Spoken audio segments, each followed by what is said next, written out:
Welcome, everyone. Thanks for joining us. We're going to give it just a few minutes for people to get logged on here. Oh, we got some good numbers. They're rolling in. Yeah, coming in fast, coming in hot. As we get everyone logging in, our fun question for the day, everyone let us know what's a book you're reading right now or just finished. And I'm also going to say listening to, because I told Bill I was listening to my book and he said it didn't count, but I still think it counts. It's easier to be productive for me to, take a walk while I listen to it versus just laying around reading. I just feel more productive listening. Anything you guys have read or listened to, Chris? I'm embarrassed. I have a mountain of work that I'm behind on, and so usually I do extra work and then I collapse and go to sleep. So I have not really Probably not alone. No, I did make it to see half of Kingdom of the Planet of the Apes this weekend. Right. Half of. I saw half of a movie. That's my situation at the moment. Yeah, Brian says you need to take a break. Yeah, I'm not. I've read parts of a lot of books. I haven't sat down and read a whole book in, I don't know. It's been a year at least. Oh, that maybe you need to listen to it, Bill, and then maybe you would get through it. See. Yeah, I don't know. I think that, I definitely think that listening to an audiobook counts. Thank you.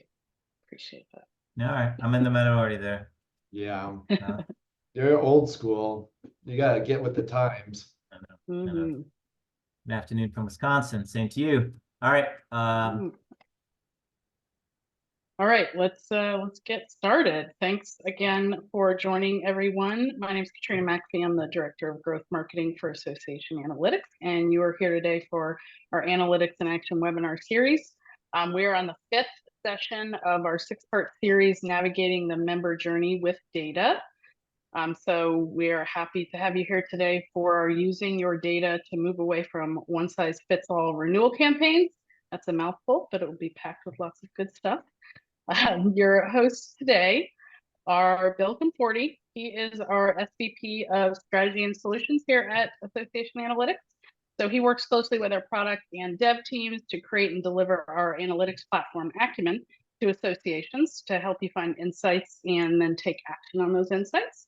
And then we're very excited to have our special guest, Chris Glody. He was actually the first Chief Marketing Officer for the American Bar Association, where he led the organization's membership and marketing turnaround. He also led digital marketing for ad agencies Ogilvy and Mather and Leo Burnett, and my marketing heart is very jealous of that. And now he is the chief consultant for Ricochet, a consulting firm that helps associations with their membership and marketing through the use of digital technology. So thanks for joining us, Chris. Great to be here. All right. And awesome. I'll turn it over to Bill to get started. Okay. So quick agenda. We're going to look at renewal campaigns, and it's going to be something. We'll talk about segmentation, like all the usual things that we talk about as it relates to data. But the coolest part about this is Chris is going to walk us through how to execute a really awesome renewal campaign, and it's not just about behavioral segmentation and all that, which is important, but there's a lot more to it, and some of it you don't even need to be able to segment in those ways. So anyway, we'll get into all of that, and it's going to be we're going to learn a lot. All right. So Katrina said we're in part 5 of this 6-part series. Only one part left, where we're going to talk about KPIs, right? So we talked so far about acquisition, about engagement. We talked about how to optimize our events revenue. We talked about non-dues revenue last time. And today we're going to talk about renewals and more broadly about personalizing and executing good campaigns. So one more left. Next month we're going to talk KPIs. So you definitely want to tune into that. That's basically like, how can we take all the stuff that we've learned, align it with our strategic plan, make things measurable, and then roll those up to performance dashboards that can be shared not only by executives but by the whole association. All right, so who is A2? In case you're unfamiliar at this point, I don't think there's too many on this call that are unfamiliar with us, but we're here local to Arlington. We only do associations and we only do analytics, right? So it's all in the name, and we've been doing that for a long time, about 20 years and about 6 years with our product, which is called Acumen. All right. So with that, let's get our phones out, and we're going to do a couple of quick polls.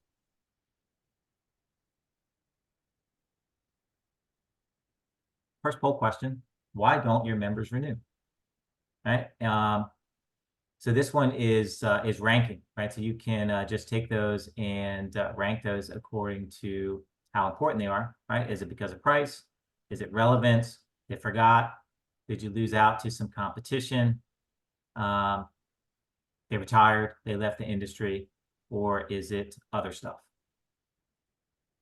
All right, and if you're selecting other, if you wouldn't mind to jump in the chat and tell us what you mean by that.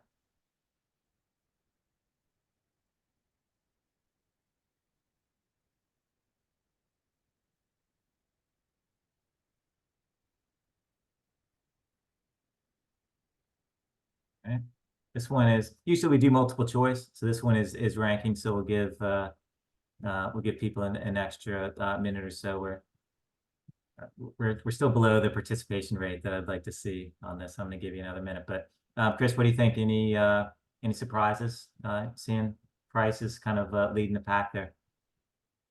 I always think forgot to renew is going to score higher than it is, but I think it's because every time somebody tells me they forgot or didn't know, I'm shocked. So, maybe only 5 times out of 100, but I just can't believe that they didn't know. Yeah, I mean, marketing guys, you find it so shocking that they didn't Right. open up all those cool messages that you sent, right? Changed employers. Yep, employer doesn't pay. Seen that one before. M&A activity. Yeah.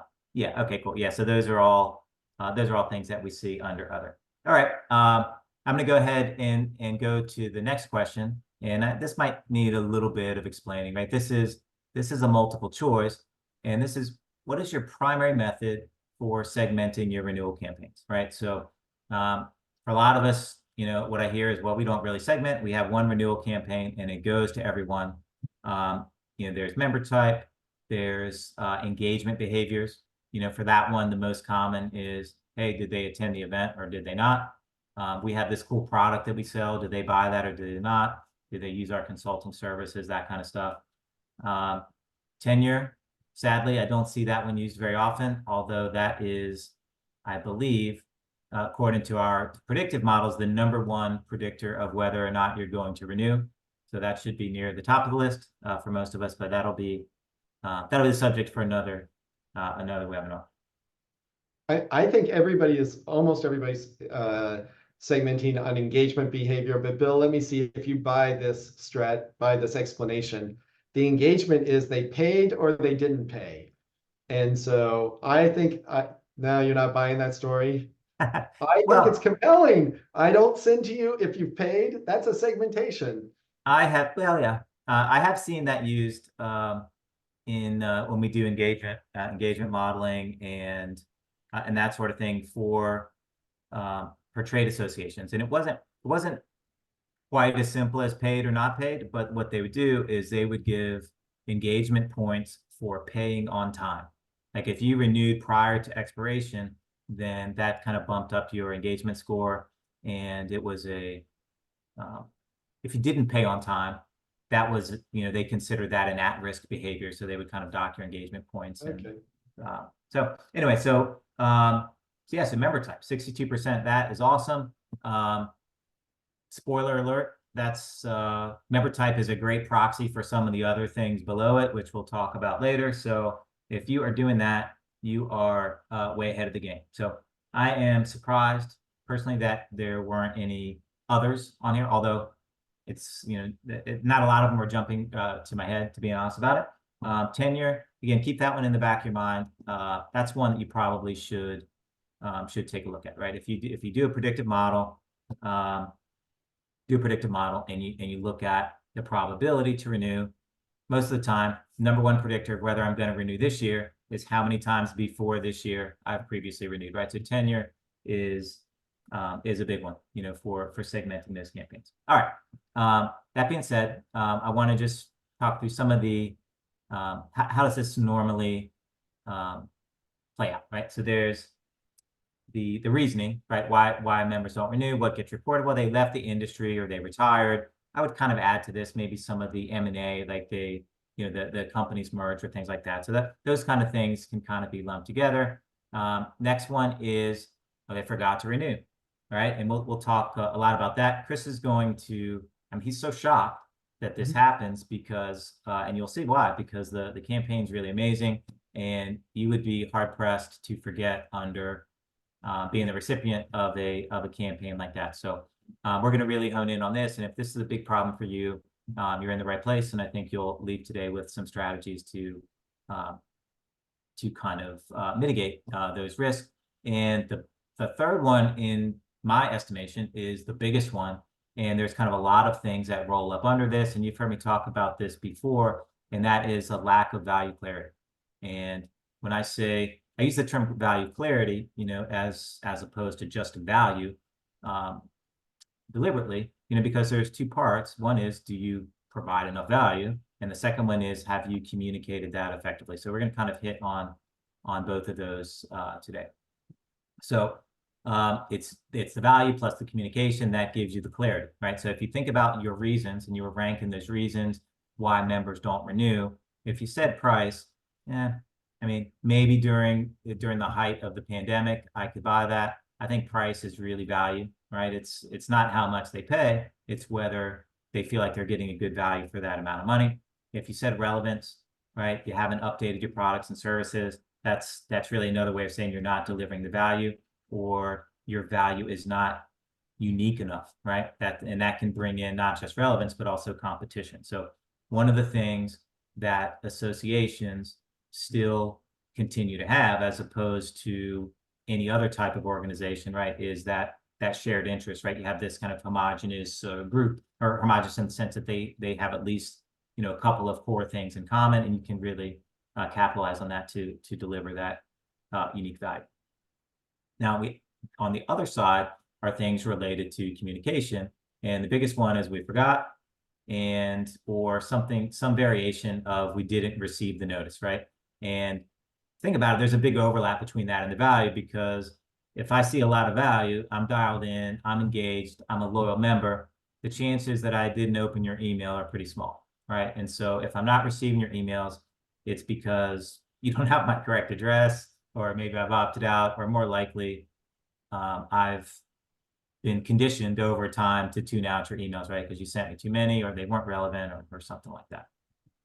So on the value side, we have to measure and monitor it. And everybody knows by now, this is like common in our webinars, this is the engagement model. And the engagement model is a way to represent and to reflect your value proposition, right? And you have to measure and monitor whether your value proposition is resonating with your members or not. You know, we talked about this. You have activities, you have weights, you use those to create scores, and the and the scoring is important, but it's really about, you know, what are the core things that you want from your members? What do you want them to be doing? And the reality is that some of them see the value clearly, right? That really resonates with them. It's clear. Same messaging. It's clear to me. It's not clear to Chris, right? And for others, others don't. And so the ones that don't are kind of the at-risk segments. They're the leaky buckets. In this example, this rusted brown colored one in the bottom there, those are our first-year members. Very common segment that's at risk. They haven't really seen the value yet. They haven't taken your courses. They haven't engaged with some of the things you offer, and so the value hasn't been, I won't say properly, but sufficiently communicated to them, right? So they're kind of still at risk for for churn.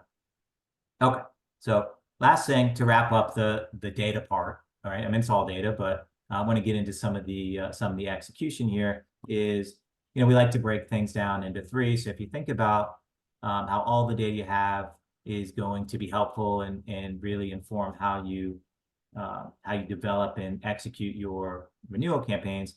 First part is the content, right? So not only the things that you offer me to do, throughout the year, but like when we send that renewal notice, like what are you going to put on it, right? If you say, hey, Bill, you should renew because of all of the, great events we have, but I've never been to an event or I don't value events or something like that, then maybe that's not the right thing to, to mention, right? The audiences, there's lots of ways to segment, right? We talked about member type. That's a great one. And there are other things that you can use that are maybe a little bit more detailed, but if you're only going to do one, member type's a great one. Tenure is also really good. And then even if you're great at all of those things, select targeting audiences, selecting content, all of that, you still have to execute the campaigns, right? And so how do you do that? What's the best cadence, timing? How far out should you start? Are people paying before expiration? And what does that trend look like? What are the intervals, between the messages, effective styles, and subject lines, and all those kinds of things. So, the execution part is what Chris is really going to talk about. So he has this thing about the core membership campaigns, which he'll talk about, and one of them is renewals. And I think it's a great use of time to talk about that, because if you look at these 5 campaigns, you think about which one is going to give you the most bang for your buck, the most obvious ROI. I think it. Oh, I knew that we were going to have a hiccup with Bill's internet. So what he was saying was that the direct line for return is really obvious on your renewal campaign. You send it out and people pay you money.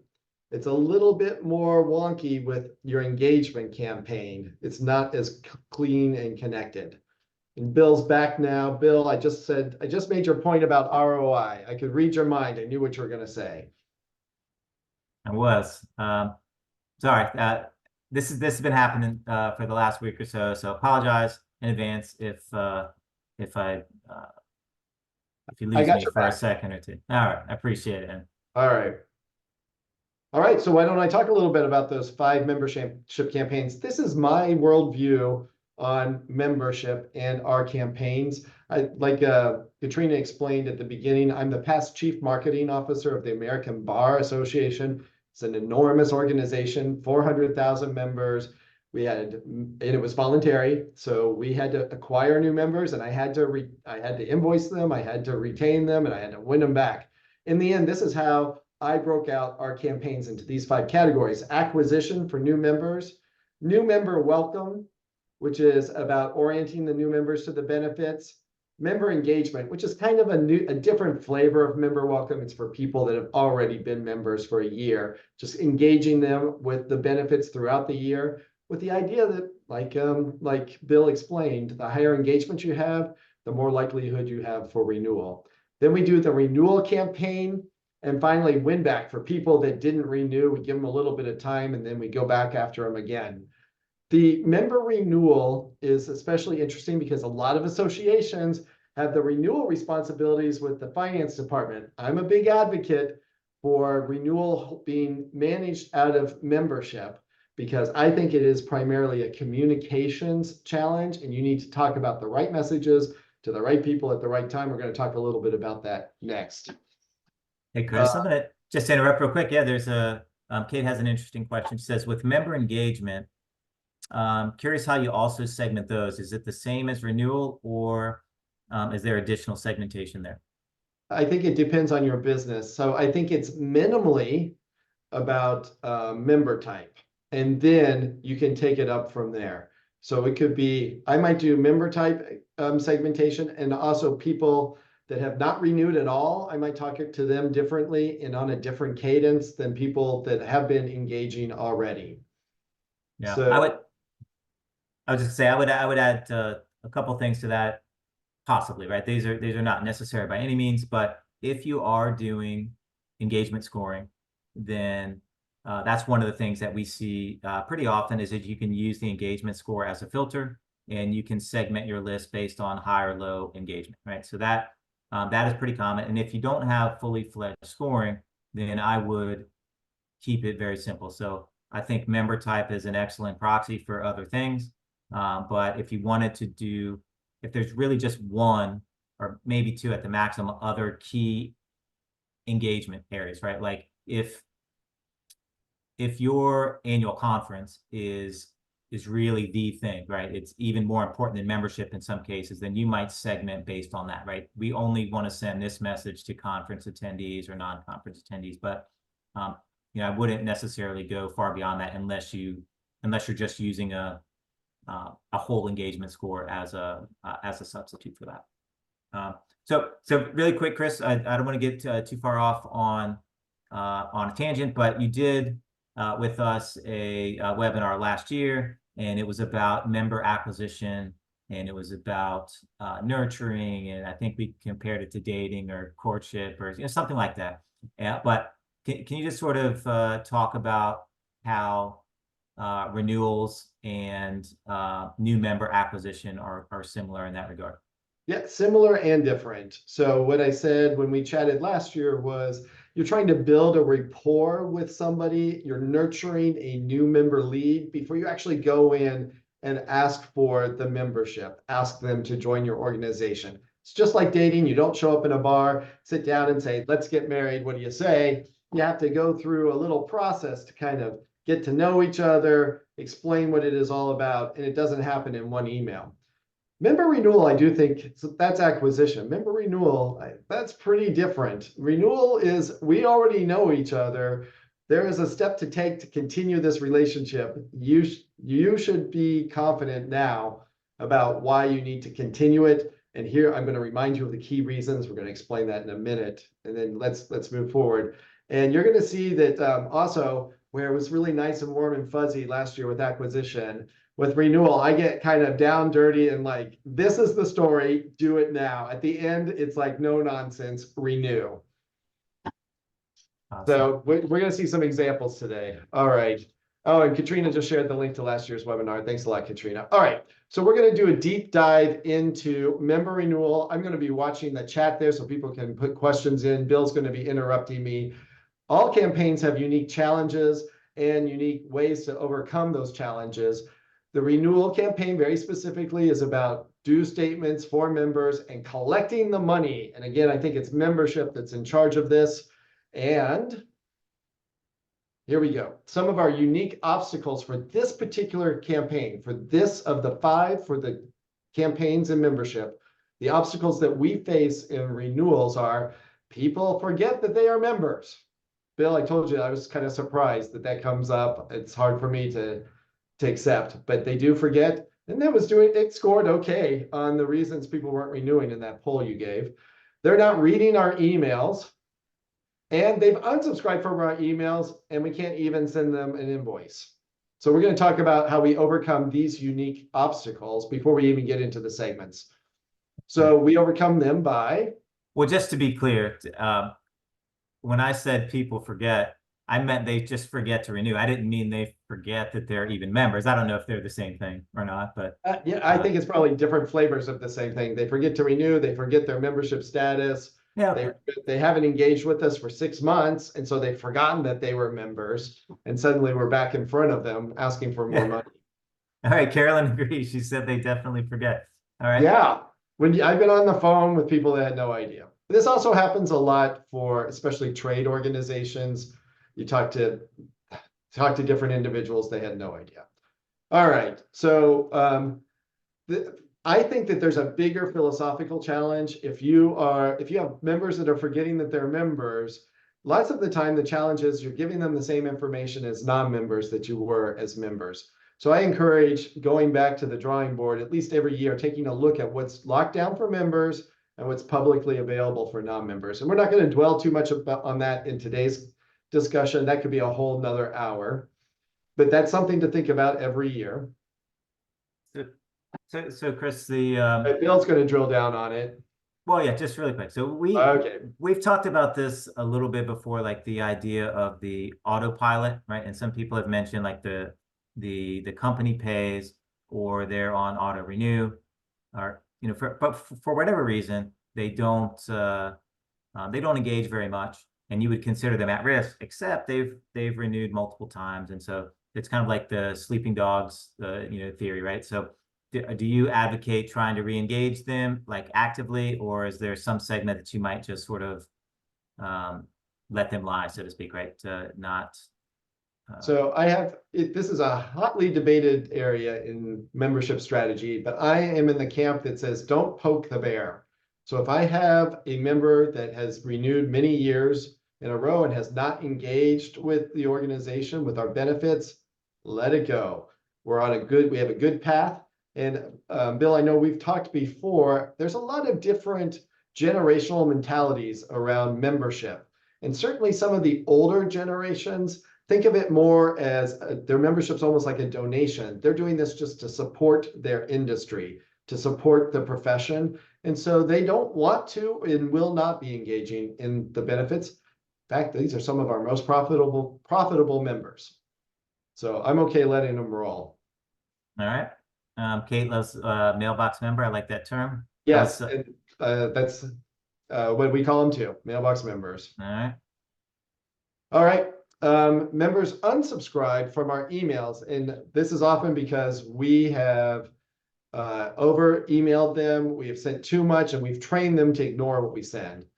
So I'm going to right now give you a tip to take home, and that's about transactional emails. So if you are on MailChimp or Constant Contact, I think both, and maybe Informs, all of these systems, certainly HubSpot, have a transactional option. CanSpam says you cannot send promotional emails to somebody that has opted out. But that promotional word is the key word. So invoices, receipts, statements like this often, maybe usually, are interpreted not to be promotional, which means you can send them to people that have opted out. But all these platforms have different processes to, override the opt-outs. So if you're not already exploring transactional messages, this is something that I highly encourage you to research first with your email service provider. And then I'm not a lawyer, Bill's not a lawyer. You got to talk it over with your legal counsel to make sure it's okay. But there is a way that many associations are emailing their dues statements, even though the recipient has opted out. Yeah, Right. and Rachel saying, look, she sends their emails directly from her AMS, and that is done as transactional email and doesn't have the opt-out option. So that makes sense. Novi's her AMS. So some people are sending their messages straight out of their AMS platform. It's common that way too. Today we're going to look at emails that get sent out of HubSpot, same as MailChimp and Constant Contact. And those are a little bit flashier, but you got to make sure you send them as transactional. Okay. Awesome. All right. And the last challenge is that we set it up so members have been trained not to read our emails. And this is a tricky one to overcome because you have to show restraint year long. That means sending the right messages to the right people. Bill, you're Mr. Segmentation. That makes sure that you are segmenting up those lists and not sending irrelevant emails to your members that really do train them to delete. Yeah. Well, I was just going to say, one of the things, I mean, segmentation aside, one of the most important things you can do is just to count them, right? I mean, like just knowing how many times you've emailed, a particular member is really valuable, right? So that's, if you're not doing that, then that's one small thing that I would encourage you to start doing as soon as you can. Early in my career, we talked about I worked at an ad agency. So I worked at an agency that did a lot of work with Kraft. So mac and cheese and Lunchables and all of this. And the Kraft email system had a limit on how many times an individual could receive an email in a week. And so you had all of these brands trying to send emails to the individuals, and the organization said, we can't even figure out how to prioritize them. So we've got a limit. The system said you couldn't receive more than, I'm forgetting the number, but pretend it was 3 emails a week from anybody at Kraft. And so they put that limit in. That's how they prevented themselves from destroying their own email channel. And, I think, of course, mac and cheese should have gone through every time, no matter what, but I was not successful in advocating for that with the CMO there. So show your own restraint, whether that's technical or strategic. But we spend so much time on email copy. You got to think through the subject line and the preview text, because remember today, people are looking at their phone and they're just deleting emails before they even read them right there on that home screen, where it's got just that long list of 30 emails you got in your inbox in the morning. We're going to talk a little bit later about, we're going to look at some emails specifically for member renewals. And I'm going to talk to you about how copy and color can be used to escalate the urgency so that we get to a point where you pretty much cannot ignore the email. And then finally, somebody early on in the chat asked about SMS. We're going to talk a little bit about SMS and some other channels to expand, because not everybody engages with email. Even there are people, we have members that never read a single email, and we've still got to talk to them. Even that transactional email is not getting through. Okay. Couple of questions in the chat, Chris, about this the focused inbox, right? You know, the email clients are kind of like segmenting out your email for you, and then, you know, firewalls and filters, things like that. Any comments on how to work around those? Yeah, it's hard to battle Gmail. It's hard to be the person going up against Google. So my recommendation is to begin developing alternate messaging channels. So we are going to see alternate messaging channels today. You're going to see a slew of them. It's going to be a lot. All right, awesome. All right, so let's see it in action. Here we go. Okay, so we're going to take another look at, let's see what we got. Next slide, Katrina. There we go. Okay, so this is a member renewal track. We have 5 tracks for member renewal, all based on the number of days to member expiration. So you can see that we do messaging that escalates.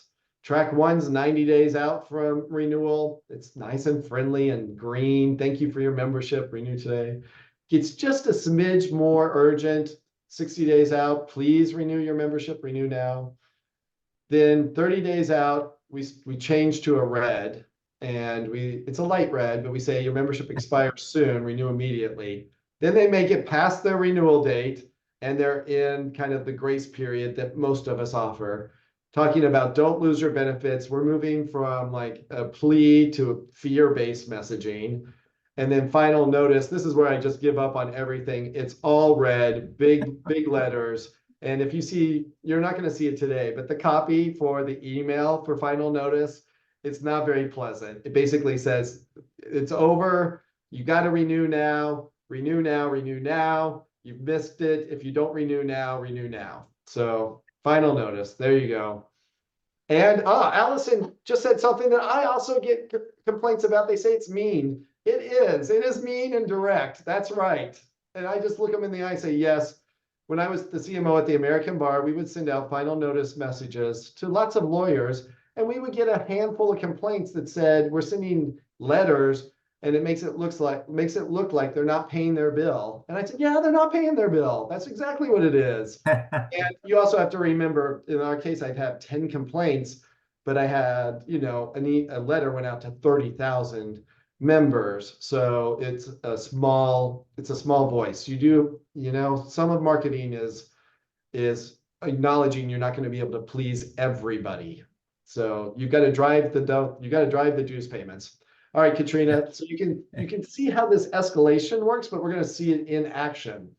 I'm going to talk to you also about some of the segmentation. Yeah, Bill. So before we jump into that, can you just give us a quick high-level view of like the type of org you were working with here and the type of technology that underlied this? I just want I don't want anyone to think that this is beyond their reach. You know what I mean? Yep. So this is a professional organization. This is diagnostic and laboratory medicine. These are the people that do blood testing. So during COVID, they were really important. These were frontline workers that were trying to figure out if we had COVID or not. And those are individual memberships. I did see some questions about trade memberships, maybe like Kate's asking, somebody asked about procurement processes that can take longer. I'm pretty flexible. If somebody reaches out to me and says that they're going to pay their dues, 3 months down the road, I say, we're going to take care of it. Get me the check when you can, and we're going to continue your membership. So, and the technical infrastructure here is they have one of the traditional AMSs.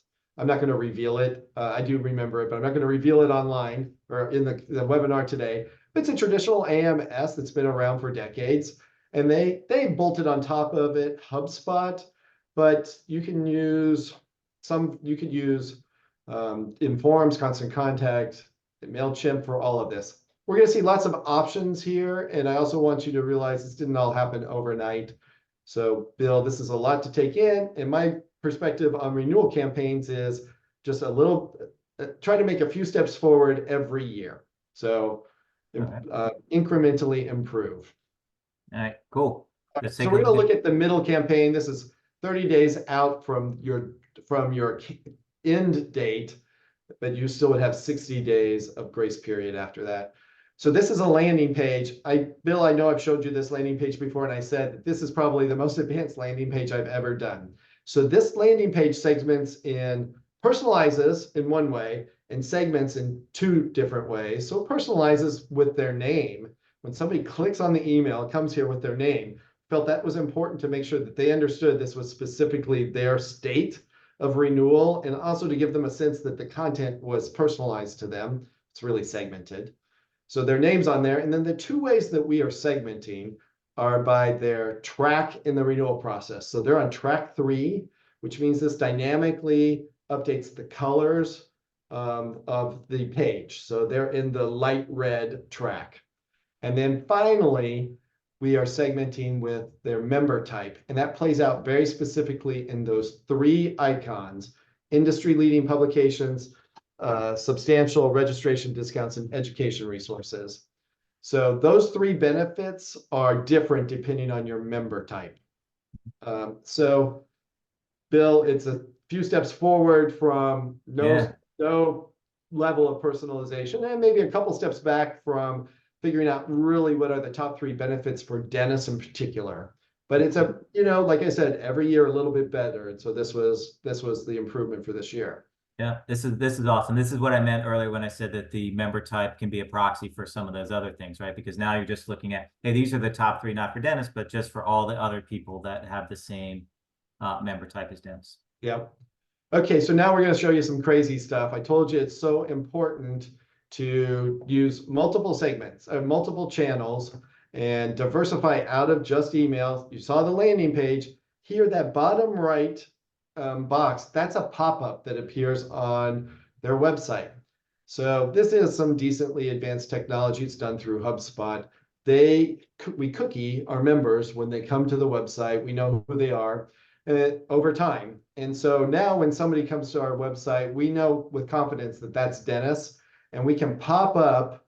In this case, it's segmented just on their track, 3rd track, membership message, renewal message. And the minute that they renew, that's a live connection. That list is maintained in real time. So the minute they renew, they stop seeing the pop-ups. That one's a fancy one. Also, pop-ups are usually small, so we can't do a whole ton of personalization in there. And so this is a new channel that we were excited to bring. We're bringing it forward in 2024. Cool. Just as we go to the next one, just for people in the chat, I'm curious if any of your associations are doing similar things. When I say similar things, it doesn't necessarily have to be web pop-ups, but segmenting it out by time and by urgency, and using this color scheme and changing up your language and those kinds of things. And if you're not, give me a call. All right. So here's another channel, web ads. So these are what, if you go to, I don't know, ESPN.com or some other just general website, we run ads that are targeted to the individuals. You might be using Feather to make this happen, or another popular tool is AdRoll. I've told Katrina and I think both agree on this one. The ads are pretty cheap to run, but what a pain in the neck you have to make all the ads. And then because I have 5 tracks, I had to make 5 ads in 5 different colors with 5 different texts. So suddenly you got to make 25 ads. And so that's a fun couple of days for you. But if you make it through the exhausting part of creating the ads, then it's pretty cheap to run them. And we also do, I don't have a live link for these, so we're refreshing that list on a weekly basis.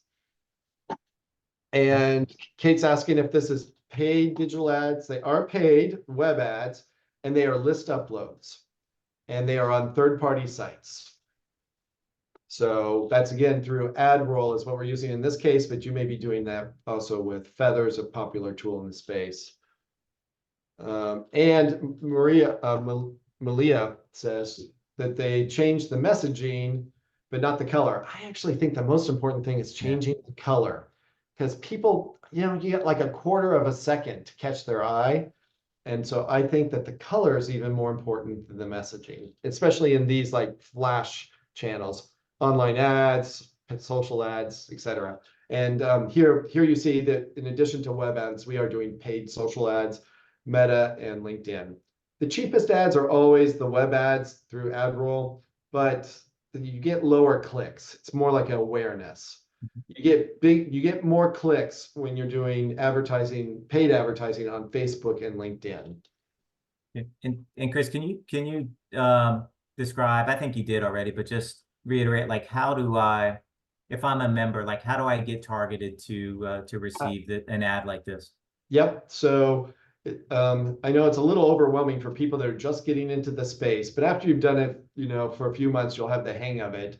So that's what Kate was asking.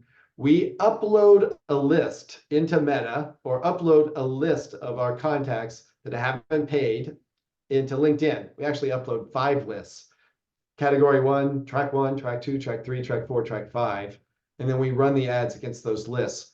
Those lists can be just email addresses, or you can add some more information, first name, last name, city, state, that helps Facebook or helps LinkedIn figure out which profile you're targeting. So, and they are increasingly good at getting that ad in front of the right person. So, yeah, so we talked about how some of these things, they're hundreds of dollars, right? They're, aside from the time it takes you to do it. I mean, the expense is pretty small, right? In relation to the effort. But Kate's asking about ROI. Yep. And so Kate's got a good point. So, all of this congressional discussion in Washington, D.C. about consumer privacy is great when you're a consumer and terrible when you're a marketer. So I don't know if 5, 7, 10 years ago, they took away my ability to see the individual that clicked on this ad and paid. And so I don't have the direct ROI that I'm accustomed to with email, but I have a sense it's a relatively small dollar investment, like you said, Bill, and I'm really trying to surround my members with renewal messaging in multiple channels. And so some of it's just not directly traceable, and I've decided I'm comfortable with that. Yeah, cool. Yeah, that's if you guys have watched these before, that's what we would call a directional insight, right? You can't really trace it exactly, A led to B, but you will over time be able to see that, once you start doing some of these things, your number of the effectiveness of those renewal campaigns are going to, be measurably increased. Yeah. Okay. I think we probably can move on from this, seeing the flashing your membership expires soon. Okay, here we go. Here's a track 3 email. And so this is again segmented based on which track they are in. They're in track 3, light red, expiring soon, 30 days out. Also, I'm segmenting with member benefits. So those 3 top benefits that I highlighted on the landing page, they're the same 3 that I have in bullets there. And maybe some of you have heard me talk before about copywriting. I like to make my bullets scannable. I highlight bold a few words at the beginning. I know people are not really reading this email word for word. One trick that I use that's somewhat controversial is I'm not afraid to repeat that call to action over and over. I think anybody looking at this now would know what I'm trying to get you to do, even though you can't read the copy. And I've seen some studies that say, especially with people scrolling on their phones, remember, they can't see as much as they can on their computer screen. And so they're scrolling down, and you want to have that button there a couple of times so that they can act when they finally are ready to move.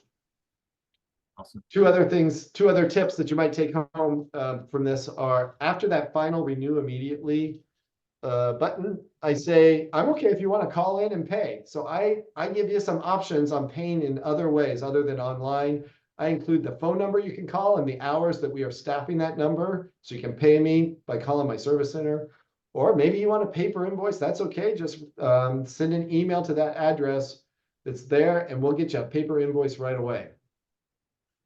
Awesome. Okay, finally now, people wanted to talk about text. So Bill, I think you and I both read, we're both members of ASAE. ASAE has their discussion forum. I read that discussion forum pretty much every morning. I get a giant email that covers all the new posts. And about every 6 weeks to 8 weeks, somebody talks about the success that they're having with text messaging. So on the left here, I'm going to talk to you about 2 mobile approaches. On the left is texting, just a simple text reminding somebody it's time to renew. And early in today's discussion, maybe I can page up there, somebody said that they use texting at the end of their renewal campaign. Oh, no, who's Alice? Maybe. Well, somebody said it. And I actually am advocating for using it even at the beginning. Most of us don't have a ton of mobile numbers in our database. We've got to start working on growing that over these coming years.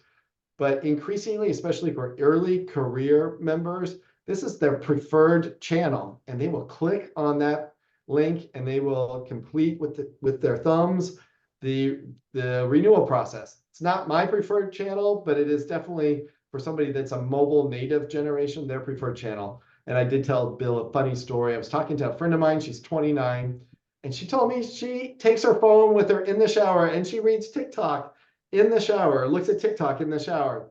This blows my mind, but that's how a mobile native generation engages with their phone.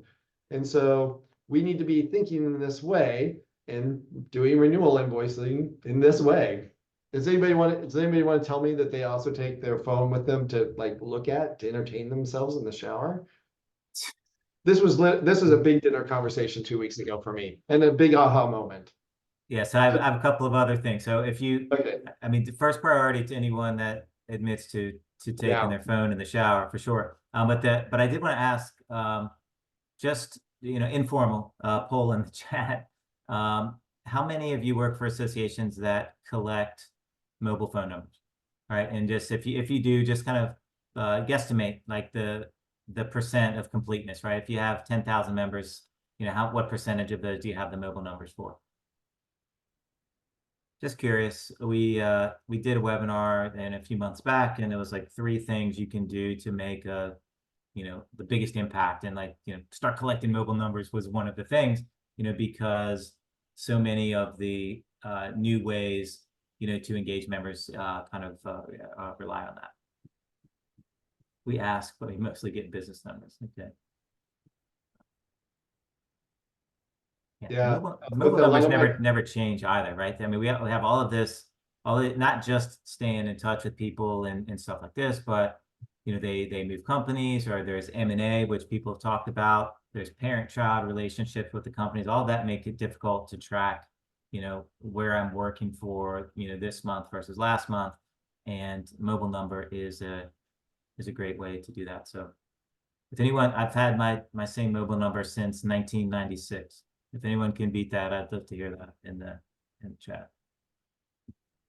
Okay, Grandpa, good job. I know. Be proud of that. They had cell phones then. You have probably people in the chat that were not born in 96. I know.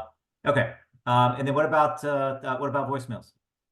Yeah, so ringless voicemail is kind of, I think, a bleeding edge effort. So I will from time to time run into associations that do use this. I would probably start with text. What ringless voicemail does is it delivers a pre-recorded message straight into your voicemail. And so you can do kind of some fun things like have the president of your board record an uplifting message that explains that renewal time has come and encouraging you to call this number back to pay or get to have your questions answered. This was a screenshot long ago of my own inbox, and I don't even listen to voicemails, but I will read the transcript for them and take action. And this is I think this is how marketers need to think. We're just trying to engage in different channels to get you to take a look at our message and then ultimately take action. So maybe the same day that I'm getting an email, I'm also getting a ringless voicemail. I'm reading that and I'm like, oh, finally it makes it through my skull that it's time for me to renew. The technology I use, by the way, for ringless voicemail is a company called Drop Cowboy. And it's not too hard. Just a word of warning or something to remember is when you send that out, you need to think about what happens when somebody calls back. So that phone number, it needs to go to somebody who is prepared to start taking payments. And then finally here, we're going to jump from track 3 to the final renewal, track 5. This is an example of what an envelope might look like. So envelopes are the old-fashioned subject lines. People look at their envelope to decide if they're going to read what's inside, the same way you look at the subject line to decide if you're going to read the email. So don't miss your chance to do some messaging on your envelopes. The expense is negligible.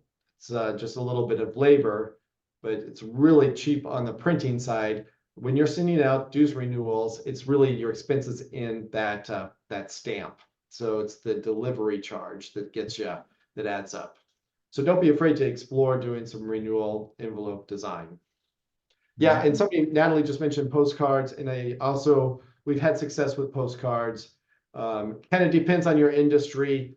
Some people, if they have to have a due statement to get the accounts payable department to approve it or their boss to approve it, we do letters. Other industries where people just go online and pay, is a postcard's working great. All right, awesome. There's like some very practical tips going on in the chat. Love it. Everybody's we're talking about home. Envelope sizes. I love it. All right. Katrina is asking the big question, and that is, well, I almost forgot. Yeah. So we've talked on our previous webinars just about the very basics of kind of getting your toe in the water with AI. And I think a lot of the people on this call have started doing things, personally, right? Helping out with creating content or translations or, summaries and, those kinds of things. And we've talked about how to operationalize that a little bit, right? For association executives and things, but any advice that you would have specifically for marketers or specifically for creating, campaigns like this? Yeah, actually, maybe if we can stop sharing the screen, we can have a little chat about AI. So I certainly think that AI has a lot of potential, especially for marketers where we're responsible for generating so much content. And I've been doing a lot of playing with the 4 big AI assistant tools: ChatGPT, Microsoft Copilot, Google Gemini, and Meta. Facebook has their own AI. And they're really powerful, but you still have to know what you need, and they're co-creators with you. So I've never had anything that generated that was usable really as is. You need to still plan for a lot of development, a lot of editing. So still need to be a marketing professional that it can help expedite content development, but it's not, you can't just surrender it all to the machine. And many of us are still working through, like with our associations, are they going to pay for access to these tools? How do we get access to them? The free versions don't give you all of the capabilities. So there's some internal debates about just adding it to the Office suite of services. I am going to be teaching, I teach starting next week, artificial intelligence for associations, and maybe Katrina can put the information in the chat. So I'm going to be teaching some very specific hands-on ways that you can generate marketing content, that you can get some insights around segmentation. We're going to literally in the class, we'll all be in doing the work. It's five weeks, 5 CAEs. And if you use the code Ricochet, you get $50 off the registration. That'll take it down to $199. I feel like Ron Popeil doing the infomercial there. All right. So cool. We got a couple minutes left for questions. There is one that Jenny asked in the QA a while back. So sorry, Jenny, I saw it earlier and I meant to give it to Chris sooner. But is there a magic number for how many times a day or per week that members should get an email from you? Well, we know what some of the numbers are not. So 10 times a day is definitely too much. Now, I think Bill's going to tell you that you can watch your stats to see how your engagement drops off after a certain number. And so you can do some observation. So I have some rules of thumb, but yeah, my number might be different than the right number for your organization. What do you think, Bill? Yeah, you're right. That's what I would tell you is that one of the things that, in our email module, one of the things we track is to a lesser degree open rate, but, click rate compared to number of sends. And, sometimes, not always, but sometimes you can see, look, when we pass a certain number, then it starts to, the relationship changes, right? So you get fewer clicks per email sent. So it's basically a graphical representation of what you were talking about earlier, right? If you have to be deliberate, and if you send too many, then they kind of get conditioned not to open them. But just as a 10 times a day is too many. Probably even 10 a week is probably too many in most cases. What do you think? Could be. Look at when I was the CMO at the American Bar, there's a chance that you may have received 20 to 30 a week. So we really were struggling with how to rein it back in. I think restraint is the name of the game, especially with today's even basic technology, allowing you to come up with smart lists to delivering just to the people that it is relevant to. On the flip side, Bill, we've all been in a situation where the annual conference registration numbers are not where they need to be. And so that email is going out to everybody. Yeah. So there's business realities from time to time. Yeah, for sure. Right. And like Chris was saying, I mean, it's pretty easy to monitor the effectiveness of different campaigns, right? If your numbers are looking good, it's probably okay over short periods to do that. So Katrina, I know we just have a couple minutes left, but Katrina just said something interesting. Friday mornings, she's seeing good engagement. And is that right? Friday mornings work well. Yeah. So I am working with clients, and as we move into summer, we're really nervous about in the northern states, people taking summer Fridays and not being in the office and not engaging on work emails. So for most of my clients, we're pulling out of Friday delivery, at least during the summer. So, but again, it goes back to it's a combination of intuition when you don't have the luxury of being able to pull the data. Yeah, Katrina might be onto something. That's an interesting thing. If you just have an hour or so, you're effectively taking the day off, but you just want to stay in touch a little bit. You're probably going to read your emails, but not open up a big project, right? That's going to take several hours. So there might be something to that. I don't know. Maybe it's okay to send newsletters on Friday, but emails where you want people to complete a call to action maybe would not be appropriate because they're in a laid back mode. Anyway, test it out. Look at the data, it out. Right? That's right. Test it out. Well, awesome. Hey, Chris, we're just about time here. Really appreciate it. I actually learned a few new things as usual. Thanks everyone for all of your great contributions and questions in the chat. Encourage everyone to sign up for Chris's course, AI in Associations. And as always, you can find us at associationanalytics.com if you're interested in learning more about analytics generally or taking a look at Acumen. So thank you very much and look forward to seeing you again soon. Great to see you guys. Thanks, everybody.